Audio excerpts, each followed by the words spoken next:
तरह का संदेश देना चाहिए? पर्यावरण दिवस है, हम लोगों को अपने पर्यावरण को सुरक्षित रखने के लिए काम करने चाहिए और इसमें सरकार और समाज मिलकर काम करेगा तब कामयाबी मुझे लगता है मिल सकती है हम लोगों को।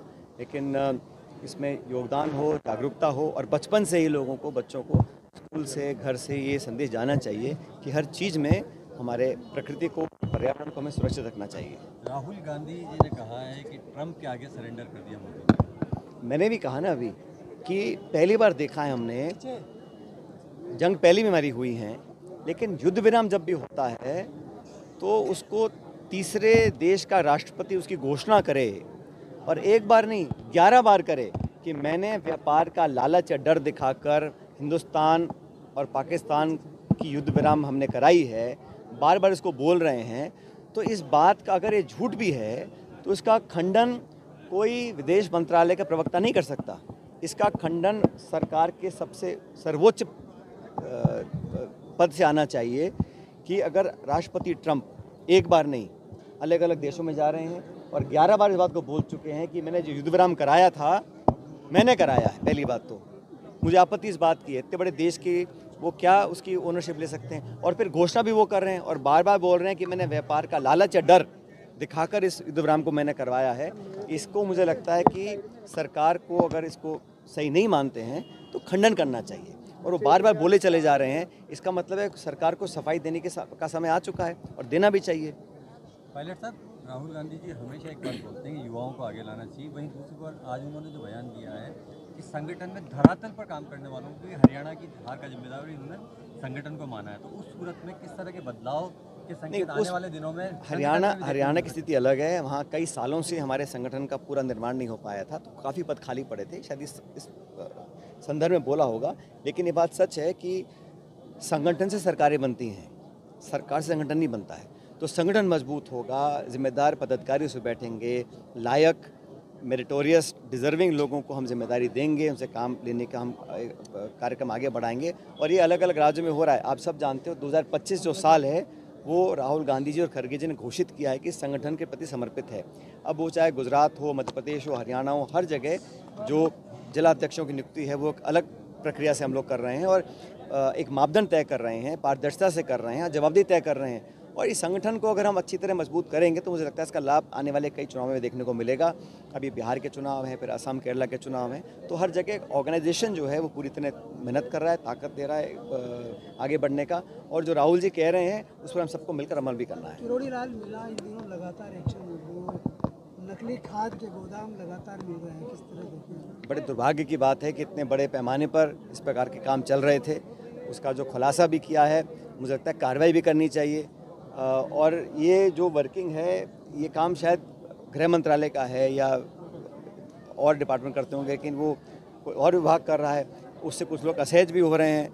लेकिन ये राजस्थान के जो हालात हैं उस पर एक आईना दिखाने का काम हो रहा है और प्रदेश में संदेश भी जा रहा है कि जानबूझकर कालाबाजारी, जमाखोरी, मिलावट करने वाले लोगों को कोई ना कोई संरक्षण दे रहा है, क्योंकि बिना संरक्षण के इतने बड़े पैमाने पर इतनी जगह पर इस प्रकार कार्रवाई को कर नहीं सकता। तो जो हो रहा है वो बड़ा उस पर जांच होनी चाहिए और ये अगर सुर्खियों से बात हट जाएगी और फिर वो लोग बाहर आ जाएंगे या उनको सज़ा नहीं मिलेगी तो बड़ा गलत होगा। तो उनको ऐसी सज़ा मिले कि इस प्रकार के कार्रवाई को दोबारा ना कर सके। लेकिन मंत्री जी खुद छापे मार रहे हैं, तो इससे जो और सत्ता के केंद्र हैं इस प्रदेश में बड़े विचलित हो रहे हैं। तो अभी पता नहीं ये किसको एक्सपोज कर रहे हैं, वो चोर बाजारियों को या अपने साथ काम करने वालों को। देखिए, दूसरी ओर हनुमान बेनीवाल जो है वो लगातार धरना दे रहे हैं और बेरोजगारों को लेकर वो मांग भी उठाते रहे हैं। दूसरी ओर कन्हैयालाल चौधरी को लेकर भी उन्होंने बीते दिनों कहा कि उनके भी नेता किसी पे टिप्पणी करते हैं, मैं इस पर कुछ कहना नहीं चाहता। परिसीमन को लेकर आपने सवाल नहीं, जो परिसीमन की प्रक्रिया है वो पारदर्शी नहीं है ना।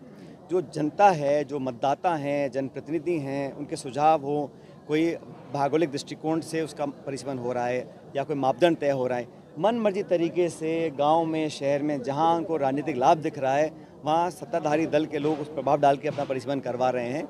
ये एक गलत प्रक्रिया है, क्योंकि निर्वाचन आयोग एक संवैधानिक संस्था होनी चाहिए और उसको निष्पक्ष तरीके से काम करना चाहिए। हम कोर्ट कचहरी भी लोग जा रहे हैं, वहाँ से भी हम कोशिश कर रहे हैं, लेकिन जो प्रक्रिया अडॉप्ट की है सुझाव लेना, चुने हुए लोगों से वार्तालाप करना या लोगों की डिमांड्स पर काम करना, ऐसा कुछ नहीं हो रहा। सिर्फ पॉलिटिकल माइलेज कैसे मिल सकती है चुनाव में। चुनाव अब 1.5 साल हो गया है, कोई चुनाव नहीं कराए जा रहे हैं, तो सरकार डर रही है कि चुनाव होंगे तो पोल खुलेगी। गाँव में काम ठप पड़ा है, विकास बिल्कुल कागज़ों पे हो रहा है, घोषणाएं हो रही हैं। और मैं पहले भी कहता हूँ, अफसरशाही इतनी हावी हो चुकी है क्योंकि इतना खिंचाव आपस में, सत्ता के इतने सारे केंद्र बन चुके हैं, तो जनता को उसका बहुत खामियाजा उठाना पड़ता है। भीषण गर्मी में भी टोंक में 48 घंटे में सिर्फ एक बार पानी मिला है। पानी के साथ साथ बिजली की भी दिक्कत आ रही है। भाई कितने घंटे तो बिजली काट रहे हैं और गांव में तो और बुरे हाल हैं। तो ये सरकार, इंचार्ज मंत्री भी हैं, फिर भी इतनी कमी आ रही है। मैं तो प्रशासन को बोल रखा है पूरी ताकत के साथ काम करें, कंटीजेंसी प्लान बनाएं, टैंकर उपलब्ध कराएं। तो पानी बिजली की समस्या हर साल आती है, लेकिन इसका जो प्रोविज़न है वो 2 महीने पहले करना चाहिए था सरकार को, प्रशासन को, वो नहीं कर पाया।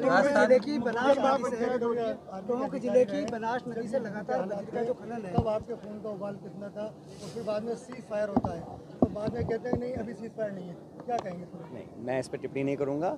मैं टेरिटोरियल आर्मी में 2012 से काम कर रहा हूँ और मेरी यूनिट 124 सिख उस बहुत सारे हम सब लोग अलग अलग जगहों पर काम करते हैं और जब ज़रूरत पड़ती है तो हम सब लोगों को जिम्मेदारी भी दी जाती है।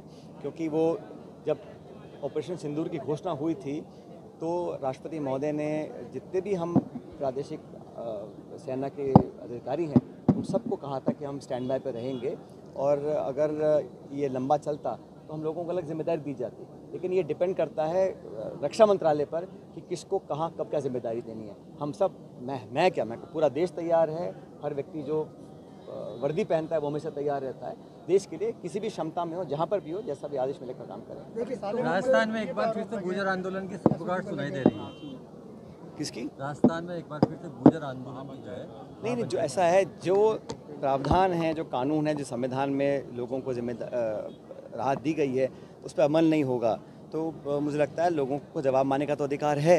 लेकिन जो कमिटमेंट्स हैं, जो एग्रीमेंट्स हैं, जो कानून बने हुए हैं, जो अधिसूचना जारी हुई हैं, गैजेट नोटिफिकेशन हुआ है, उसकी पालना नहीं होती है।